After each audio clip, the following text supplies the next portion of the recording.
estamos iniciando mais um Consumidor em Pauta, um programa com a realização da TVE, um espaço totalmente dedicado a responder dúvidas e questionamentos nas mais diversas áreas do direito. Portanto, você pode atender a sua necessidade mandando um WhatsApp para 51985946773 ou, se preferir, por e-mail consumidorempauta@tve.com.br. No programa de hoje estaremos tratando do direito do trabalho, recebendo aqui o Dr. Paulo Dias. Seja bem-vindo, Dr. Paulo. Muito obrigado. Sempre uma satisfação retornar ao programa. Vamos para a nossa primeira pergunta, que é do senhor Júlio, Dr. Paulo. Ele diz o seguinte: sou motorista de caminhão de uma empresa e sou responsável pela entrega de produtos na cidade onde moro. Nos últimos meses, não estão considerando o tempo que fico esperando para o carregamento do caminhão como hora trabalhada. Está certo isso? Seu Júlio, é claro que não, né? Imagina, o senhor está lá à disposição da empresa, aguardando muitas vezes chegar na carga, muitas vezes ao lado do caminhão aguardando o descarregamento da carga. Então, esse tempo que o senhor está parado, muitas vezes pode ser no próprio pátio da empresa ou em algum ponto da sua rota. Nesse momento, o senhor está aguardando ordens ou está aguardando que a carga seja toda ela descarregada, o senhor está parado, impossibilitado de liberdade. Ou seja, o senhor está cumprindo ordens, o senhor está trabalhando, e mesmo que esteja aguardando, esse momento ele é integrado como horário de trabalho, ele soma, inclusive, para fins de intervalos no seu horário de trabalho, jornada total, incide sobre descanso semanal remunerado e todas as demais verbas. Então, sim, esse período ele é registrado e se a empresa ela optar em não lhe pagar, né, não reconhecer esse horário que o senhor está aguardando para fins de remuneração, primeiro a gente sempre recomenda converse com a sua empresa, pergunte se realmente é isso mesmo, né? Mas o senhor pode futuramente ingressar com o processo e rever esses valores, né? Então, para isso, procure deixar registros, anote o nome dos colegas que muitas vezes estão lá naquele momento que o caminhão é descarregado. Tudo que não for correto, procure anotar, né, numa agenda, algum caderno, né, porque isso lá adiante pode servir para reconhecer essas horas que não foram devidamente pagas. A próxima pergunta, que é do senhor Frederico, tem a ver com um tema que nos últimos anos teve uma mudança, pelo menos para nós, consumidores leigos na área do direito, que é os 10% do garçom, né? Em alguns casos, né, para aqueles que frequentam com mais continuidade, né, os restaurantes e os locais que cobram os 10%, alguns deles hoje já fazem, se você vai pagar no cartão, você paga a conta, o valor da despesa e os 10% paga separado. E aí, então, feita essa introdução, doutor Paulo, o Frederico relata o seguinte: sou garçom em um restaurante e gostaria de saber se as gorjetas e a taxa de serviço devem ser distribuídas entre os funcionários. Tem um percentual específico para isso? Com toda certeza, essas gorjetas elas não pertencem ao empregador. Elas são rateadas, divididas para os empregados, né? Inclusive, muito bem colocado, tem restaurantes, inclusive, que hoje em dia sai separados 10% direto para o garçom e muitas vezes ele compõe a conta total, né, da despesa naquele restaurante. E esses valores, seja os 10% do garçom, que depende muito de lei municipal, né, não é obrigatório, mas tem locais que sim, esse valor, junto com as gorjetas, ele soma, o empregador soma esse valor, ele retém esse valor, mas não é do empregador. Ele é distribuído para todos aqueles que colaboraram para o atendimento do cliente. Normalmente o garçom é o que mais ganha, né? Só é importante que a empresa ela faça isso de uma forma justa, então contabilmente isso tem que ficar tudo registrado, né? A empresa pode reter até 33%, se a empresa não for uma empresa do Simples Nacional, pode reter até 33% desse valor para pagar os encargos, né? O FGTS sobre as gorjetas, o INSS, que são frutos daquele valor que entrou extra. Porém, esse valor ele é dividido, muitas vezes uma cozinheira ganha esse valor, um percentualzinho, uma atendente, alguém do caixa, todos aqueles que colaboraram, mas o garçom ganha mais. Né? A empresa não pode reter esse valor para si, né? Não compõe o lucro da empresa. Por isso que muitas vezes tem muitos garçons que entram na justiça pedindo, inclusive, esses valores que não foram devidamente repassados. Mas por que ocorre dessa maneira? Porque normalmente o salário dos garçons é muito baixo e esse valor ele compensa, né, o valor do salário baixo e também é um estímulo à produtividade. O garçom que atende bem, né, os fregueses do estabelecimento, o estabelecimento vai ganhar por ter, né, clientes mais assíduos e também eles são recompensados dessa forma. E esse valor de gorjeta, ele não integra o salário base do trabalhador, mas ele tem reflexos sobre todas as verbas salariais. Ele reflete sobre horas extras, sobre adicional noturno, sobre todas as verbas. Ele integra o salário. Isso é muito importante porque muda o cálculo, né? Inclusive para fins de horas extras. Só uma dúvida extra aqui, a pergunta do Frederico. Esse regramento deve estar explícito no contrato de trabalho entre o restaurante e o garçom? Esse é o mundo perfeito, né? A empresa que tem um empreendimento, ela precisa se resguardar, né? Porque em sendo garçom e recebendo gorjetas e os 10%, muitas vezes a empresa ela precisa se proteger. Então nós recomendamos que a empresa ela tenha um contrato bem estabelecido, regras de controle de fluxo financeiro para que ela não se perca, porque realmente depois vai ser muito pior, né? Então o trabalhador ele pode acabar pedindo esse valor, a empresa ela tem um determinado faturamento e normalmente tem como fazer um cálculo disso. Correto. Por isso que o ideal é que o garçom que trabalha nesse sistema ele tenha um fluxo, né, uma anotação, ele veja os colegas que participam junto. E esses empreendimentos novos agora que estão oportunizando para que o garçom dê a sua conta pessoal para que o freguês ele deposite os 10% lá. A próxima pergunta, Dr. Paulo, é do Vanderlei. Trabalho como MEI na entrega de produtos para mercados. Está certo a empresa pagar apenas um frete pelo meu trabalho de um dia inteiro? A sua pergunta eu não entendi ela muito bem, seu Vanderlei. Mas vamos lá.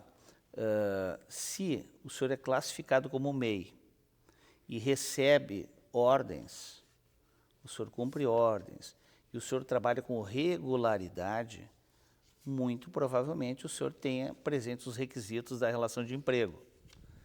Porque o fato de ser MEI, né, ou ser um trabalhador autônomo, ou ser MEI, significa que o senhor tem liberdade para trabalhar para outras empresas, o senhor não está sujeito a um horário de trabalho específico, e sim o senhor recebe sob demanda. Então, por exemplo, o senhor tem o número de fretes, o senhor acaba atendendo esses fretes, mas pode também optar em não atender. Então, o senhor tem liberdade de escolha. Se o senhor não tiver liberdade de escolha, o senhor tem que trabalhar para aquele empregador. Aí seja a rúbrica que a empresa queira dar, né? Muitas vezes a empresa paga como se fosse um frete, mas na verdade o trabalhador ele trabalha constantemente e a empresa, para mascarar a realidade, ela acaba usando um subterfúgio, né? O nome isso pouco importa. O direito do trabalho se baseia no princípio da primazia da realidade. O que significa isso? Significa que ele se vale daquilo que acontece no mundo real. Se aquele trabalhador recebia ordens, trabalhava com constância, recebe para isso, então ele faz jus ao reconhecimento do vínculo de emprego. E se for esse o seu caso, então anote esses detalhes todos e futuramente o senhor pode ingressar com uma ação na justiça para que se reconheça o vínculo. Ok, Dr. Paulo. Lembramos a todos que se você não teve tempo de assistir no nosso canal, no canal da TVE, você pode depois assistir todos os programas no canal no YouTube, no canal da TVE.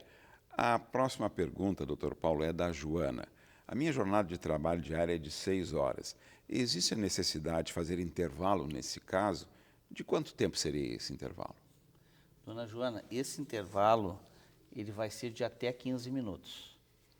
Ou seja, as pausas elas são importantes para que o trabalhador ele consiga se desconectar, mesmo que momentaneamente, muitas vezes para tomar um cafezinho, né, dar uma esticada nas pernas, ele poder se desconectar mesmo que temporariamente para que ele possa restabelecer as suas energias e preservar a sua saúde. Jornadas até 4 horas não tem direito a nada de pausa, de intervalo. No seu caso, que são 6 horas, o intervalo é de 15 minutos. Então a senhora faz jus aos 15 minutos. Passou de 6 horas, acima de 6 horas, a jornada é de no mínimo 1 hora, com um máximo 2 horas por dia. Então esses intervalos, eles compõem, tanto que o intervalo de 1 hora, que normalmente os trabalhadores tiram, né, com jornadas mais extensas, ele não é somente para o trabalhador se alimentar, é para ele se alimentar e para ele descansar a sua mente, de forma que ele não adoeça. Existem jornadas também um pouco maiores, que são aquelas jornadas entre um dia e outro, que é no mínimo de 11 horas de intervalo, para a pessoa realmente dar uma descansada um pouco mais profunda, e aquele descanso que é o semanal, que é de um dia, para que o trabalhador possa realmente ter um convívio familiar e ele possa voltar cheio de energias para o seu trabalho.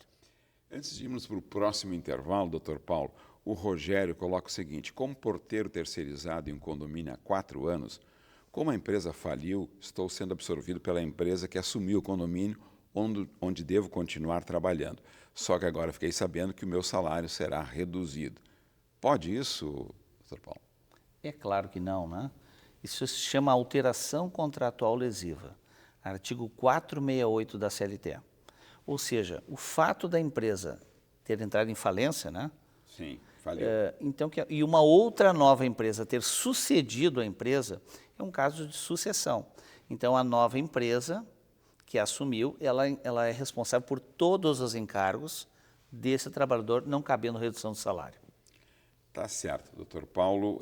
Vamos para um breve intervalo e já voltamos com o Consumidor em Pauta, tratando do direito de trabalho, recebendo aqui um especialista, o Dr. Paulo Dias. Nos aguarde aí.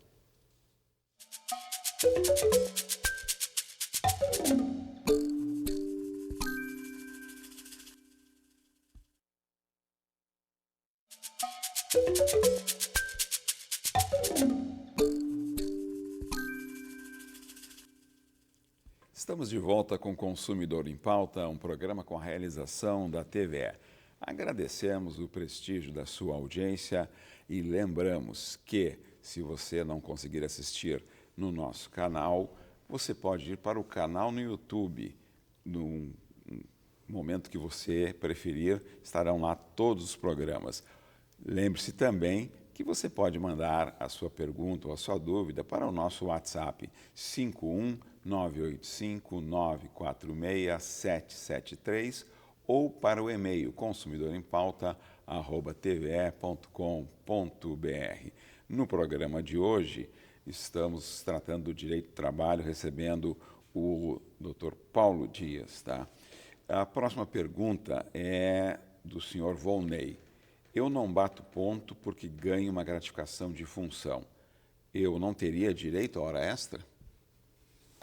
Seu Volney, depende.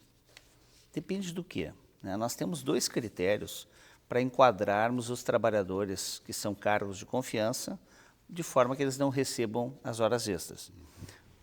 De fato, o cargo de confiança não bate ponto, mas muitas empresas se valem dessa estratégia para não pagar horas extras para os seus trabalhadores. O critério da gratificação de 40%, de no mínimo 40%, é um critério objetivo. Ou seja, quem é cargo de confiança tem que ganhar no mínimo 40% sobre o cargo inferior a ele, subordinado a ele.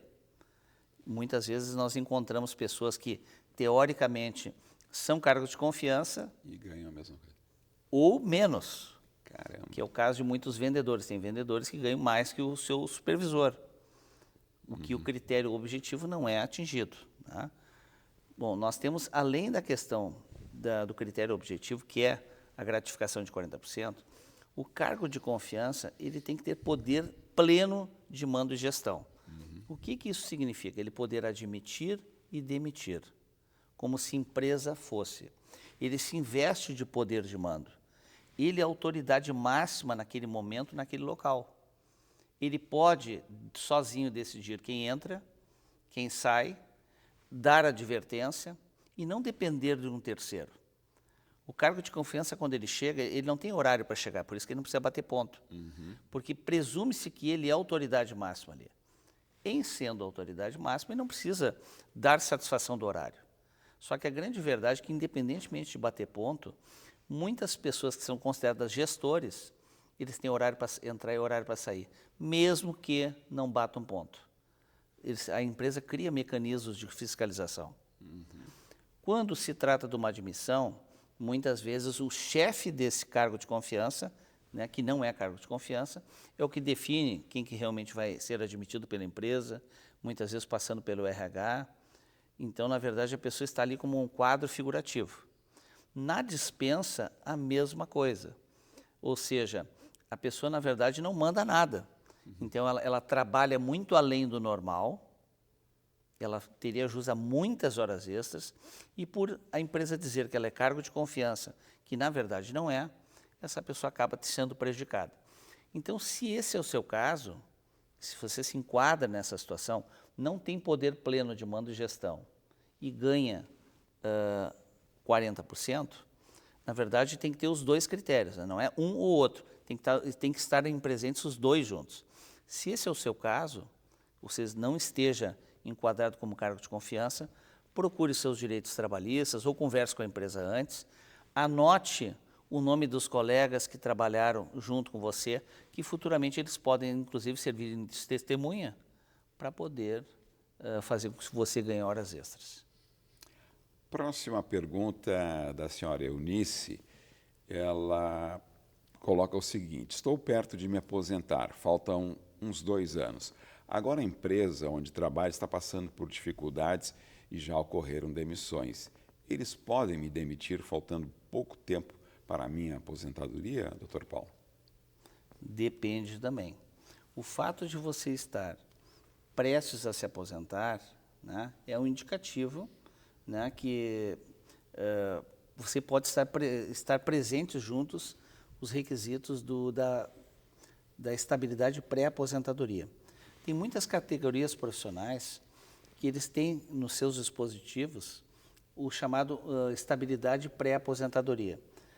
Tem categorias que é 1 ano antes do trabalhador se aposentar, outras 1 ano e meio antes, outras 2 anos antes, depende muito da categoria profissional. Se a sua categoria profissional, convenção coletiva, ela lhe dá esse benefício, é importante que você comunique à empresa com antecipação que você faz jus à estabilidade pré-aposentadoria. Para isso, comunique à empresa que você está próxima de se aposentar, junte um documento do INSS, mas mande isso por escrito, de preferência por e-mail ou com uma carta registrada, junto à área de recursos humanos. Olha, eu estou prestes a me aposentar, falta tanto tempo. A convenção coletiva da minha categoria diz que 1 ano e meio antes eu tenho estabilidade, então quero informar os senhores. Nesse período, o trabalhador está com estabilidade de dispensa sem justa causa. Então, primeiro, se informe, se esse é o caso, e dependendo da circunstância, né, se está prestes a se aposentar e se tem alguma doença concomitante, então vá informando isso à empresa, até para lhe proteger, se não tiver a estabilidade, de uma dispensa discriminatória. Próxima pergunta é do senhor José. Quem está encostado no INSS continua tendo o fundo de garantia depositado pelo patrão? Depende, seu José. Depende somente se o caso do seu afastamento teve relação a um acidente de trabalho. As questões de acidente de trabalho ou doença ocupacional, que o trabalho foi um fator determinante do nexo que gerou a doença, a empresa é obrigada, sim, a depositar o FGTS. Tanto acidente de trabalho, repetindo, quanto doença ocupacional. A empresa teve uma parcela de culpa na atividade laboral com a sua doença, a empresa deposita o FGTS. Se não for esse o caso, seja só um auxílio-doença, aí a empresa ela não é obrigada a depositar o FGTS. E na pergunta aqui, uma dúvida adicional minha. Essas duas situações que o senhor falou, né, para se enquadrar em continuar recebendo o depósito do Fundo de Garantia, no caso de uma doença ocupacional, isso precisa ter um laudo médico que declare isso para que a empresa tenha ciência que ele tem essa doença e, portanto, continue depositando o fundo, doutor Paulo? Com certeza. O afastamento do trabalhador, ele vem acompanhado de um atestado médico, né, ou um laudo junto com o atestado, que diga que aquele trabalhador precisa ser afastado e o motivo pelo qual ele está sendo afastado. Ou uma doença qualquer, ou se tem uma doença psiquiátrica que tem a ver com o trabalho, né? Se o médico não fizer isso e o trabalhador for para o INSS, na condição de B31, que é um código que é auxílio-doença normal, a empresa não faz o depósito. E também não emite o comunicado de acidente de trabalho. Se esse for o caso, o próprio INSS ou o sindicato da categoria podem atestar que houve um acidente de trabalho e aí faria jus. E o próprio INSS, muitas vezes, ele transforma o B31 em B91, que é o auxílio-doença acidentário. E esse auxílio-doença acidentário tem várias repercussões, entre eles o FGTS, depositado na conta do trabalhador, e também a estabilidade de 1 ano do retorno à atividade profissional. Excelente, muito bom. Esclarecimento. Doutor Paulo, a próxima pergunta é da Marlene, que diz o seguinte: existe a possibilidade de deixar de cumprir o aviso prévio na totalidade? Pergunto porque ainda faltam 10 dias para terminar o aviso e fui chamada para uma nova colocação. Parabéns, dona Marlene. Que bênção, né, ter conseguido um novo emprego. Sim, existe essa possibilidade. Primeiro, converse com a empresa, explique direitinho, né, que a senhora arrumou um novo emprego, que é um momento de felicidade, e peça a dispensa do cumprimento do aviso prévio para que a empresa não cobre esses 10 dias que faltam para finalizar o seu contrato de trabalho. Se a empresa não quiser lhe liberar, a senhora pode... Aliás, inclusive, qual é a justificativa disso? Porque a senhora está pedindo para sair em virtude de ter conseguido um novo emprego. Uhum. É um motivo justo, né? E a cobrança é por um motivo que não seja justo. Se a empresa não entender que seja dessa forma, a senhora pode sair do emprego, né? Saia, faça uma ressalva ali e a empresa vai lhe cobrar esses 10 dias.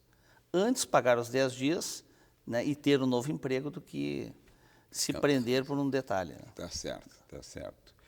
A próxima pergunta, a telespectadora optou por não se identificar e coloca o seguinte, doutor Paulo: trabalho como cozinheira em uma casa 2 vezes por semana. Eventualmente me contratam para fazer faxina. Eles não teriam que assinar a minha carteira? Tá. Na pergunta é no âmbito familiar ou empresarial?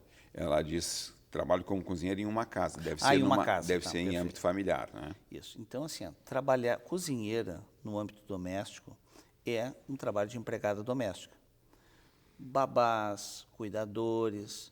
Mas eu sou técnico em enfermagem, mas cuida de um idoso, né, um adoentado. Dentro do ambiente doméstico é a empregada doméstica. Motoristas, jardineiros, as pessoas que trabalham no âmbito familiar são empregados domésticos. Para fins de reconhecimento de vínculo, é fundamental que esse trabalhador trabalhe mais de 2 vezes por semana. A jurisprudência entende que de 3 vezes em diante já se configura vínculo de emprego. Então, num primeiro momento, somente o fato de ser cozinheira, a senhora não teria o reconhecimento do vínculo. Porém, temos que ver qual a frequência que a senhora faz. Esse terceiro trabalho que o segundo, se fazer faxina. Que são as faxinas, né? Ele integraria um terceiro dia. E esse ingrediente, dependendo da constância, pode ser que a senhora faça jus ao reconhecimento do vínculo E, para tanto, procurem um advogado trabalhista para dar esses pequenos detalhes que podem fazer toda a diferença. Antecipando uma dúvida adicional minha, tá, doutor Paulo? Mas se ela fizer essa atividade de faxina no mesmo dia que ela faz de cozinheira, vale aquela consideração que o senhor fez. Ela está trabalhando 2 dias por semana. Ela vai 2 dias por semana, cozinha e faz atividade de faxina. Portanto, ela estaria enquadrada naquilo que o senhor disse antes. Dos 2 dias. Eu cozinhei, fiz faxina e cuidei do neném. São 2 dias de trabalho, infelizmente. Fica muito difícil poder comprovar o seu vínculo. Doutor Paulo Dias, muito obrigado pelos seus esclarecimentos aos nossos telespectadores e telespectadoras. Obrigado pela sua audiência. Lembre-se, você também pode assistir o programa no nosso canal, no canal da TVE, no YouTube. Até o próximo.